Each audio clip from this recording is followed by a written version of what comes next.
나이가 들수록 몸 건강뿐 아니라 마음 건강도 점점 더 중요해집니다. 그런데 많은 분들이 아직도 이렇게 생각하십니다. 정신과는 괜히 가기 부담스럽다. 비용이 많이 들 것 같아서 망설여진다. 그래서 힘들어도 참고 넘기는 경우가 많습니다. 하지만 2026년 기준으로는 상황이 많이 달라졌습니다. 국가에서 정신건강 상담과 치료를 지원하는 제도가 확대되면서 비용 부담을 크게 줄일 수 있게 되었기 때문입니다. 문제는 많은 분들이 이 제도를 몰라서 아예 이용조차 하지 못하고 있다는 점입니다. 그래서 오늘은 꼭 알아두셔야 할 정신건강 지원 제도를 쉽게 풀어서 설명드리겠습니다. 먼저 많은 분들이 궁금해하시는 부분부터 짚어보겠습니다. 정신과 치료비 정말 많이 부담될까요? 생각보다 그렇지 않습니다. 정신과 진료도 건강보험이 적용되기 때문에 실제 부담은 크게 줄어들 수 있습니다.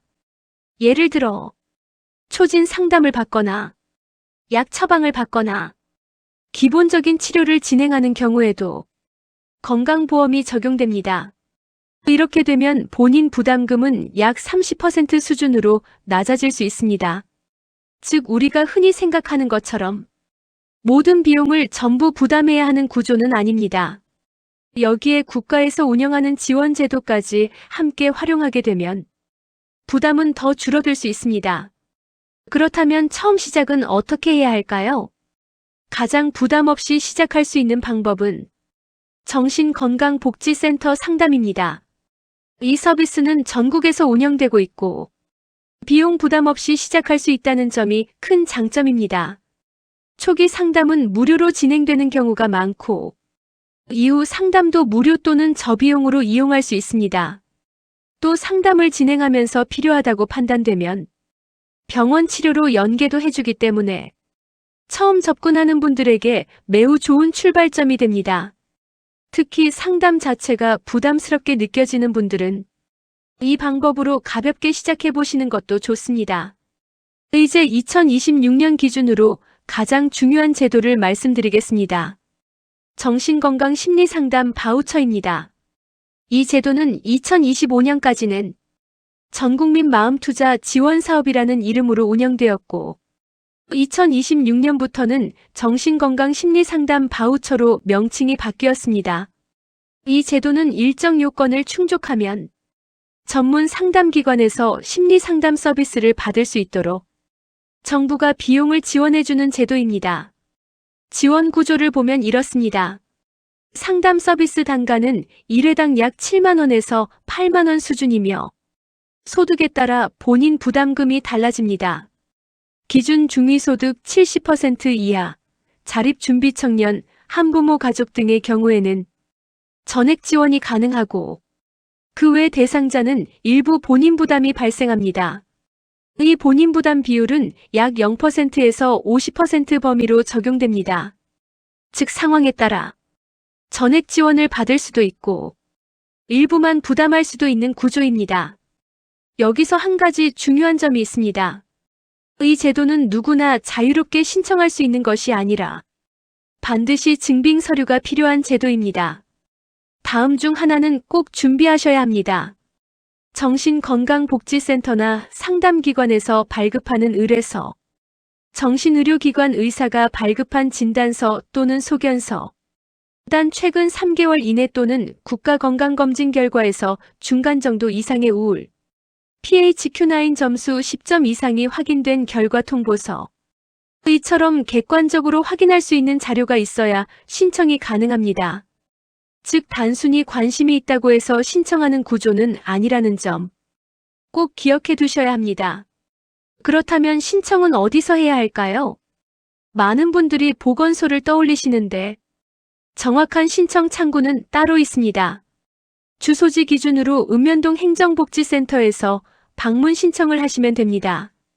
또한 온라인으로도 신청이 가능한데 복지로 홈페이지를 통해 신청할 수 있습니다.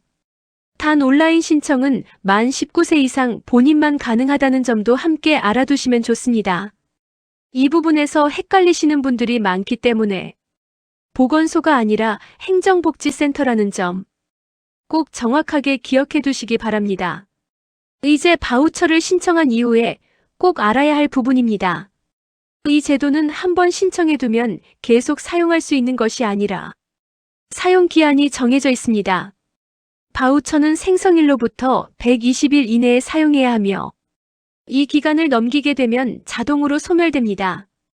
즉 기한 내에 사용하지 않으면 지원 자체를 받지 못하게 되는 상황이 발생할 수 있습니다. 또 하나 중요한 점이 있습니다. 이 제도는 동일한 연도 내에서는 1회만 신청이 가능합니다. 즉 2026년에 이미 이용했다면 같은 해에는 다시 신청할 수 없습니다. 다만 2025년에 이용했던 경우에는 2026년에 다시 신청하는 것은 가능합니다. 이 부분을 모르고 있다가 기회를 놓치는 경우도 많기 때문에 반드시 기억해 두셔야 합니다. 그리고 꼭 알아두셔야 할 중요한 사항이 하나 더 있습니다. 이 제도는 연중 운영되지만 예산이 한정되어 있습니다.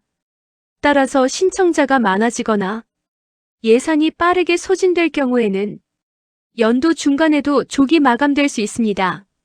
즉 필요하신 분들은 나중에 해야지 하고 미루기보다는 가능한 한 빨리 확인하고 신청하시는 것이 중요합니다. 그렇다면 어떤 분들이 이 제도를 꼭 확인해 보셔야 할까요? 이유 없이 우울한 기분이 오래 지속되는 경우, 불안이나 걱정이 계속 반복되는 경우, 잠을 잘 이루지 못하거나 자주 깨는 경우, 스트레스로 인해 일상생활이 힘들어진 경우, 이런 상태는 단순한 기분 문제가 아니라 전문적인 도움이 필요한 신호일 수 있습니다. 요즘은 상담에 대한 인식도 많이 바뀌었고, 부담 없이 시작할 수 있는 환경도 마련되어 있습니다. 마지막으로 꼭 기억하셔야 할 부분입니다. 정신건강은 더 이상 혼자 참고 버텨야 하는 문제가 아닙니다. 2026년 기준으로는 국가에서 상담과 치료를 지원하는 제도가 마련되어 있고, 이를 잘 활용하면 비용 부담을 크게 줄일 수 있습니다. 가장 아쉬운 경우는 몰라서 못 받는 경우입니다. 지금 이 내용을 보셨다면 한 번쯤은 본인이 해당되는지 확인해 보시기 바랍니다. 조금이라도 힘들다면 참기보다 도움을 받는 것이 훨씬 중요합니다. 출처 보건복지부 정신건강사업 안내 2025년에서 2026년 기준 복지로 각 지자체 정신건강복지센터 운영자료 정신건강심리상담 바우처 사업 안내 자료. 오늘 영상이 도움이 되셨다면 구독과 좋아요로 많은 분들에게 정보가 전해질 수 있도록 도와주세요. 영상 내용을 글로 보고 싶으시다면 아래 설명란을 클릭해주세요. 앞으로도 알기 쉽고 믿을 수 있는 복지 정보로 다시 찾아뵙겠습니다. 시청해주셔서 감사합니다.